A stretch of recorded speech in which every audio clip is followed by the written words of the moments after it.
নাও। আমাদের দাদু জাল ফেলাচ্ছে, দেখেছো প্রিয় বন্ধুরা? জাল কিন্তু এই স্রোতের পানিতে অনেক দূরে নিয়ে গিয়েছে টেনে, দেখেছে?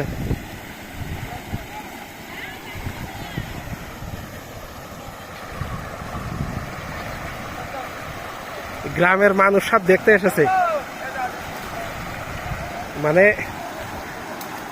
2-3 বছর ধরে এত পানি হয় না আমাদের অঞ্চলে, তবে এই কয় বছর পরে এই বছর একটু বৃষ্টি বর্ষার ভাগ অনেক বেশি।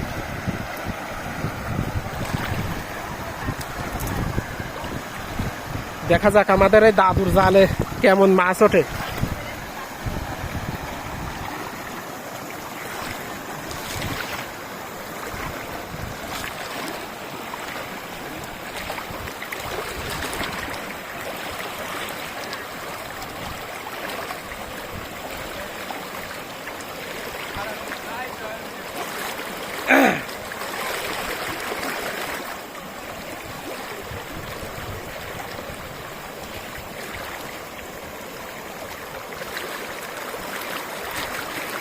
না, বেশি মাছ উঠেনি।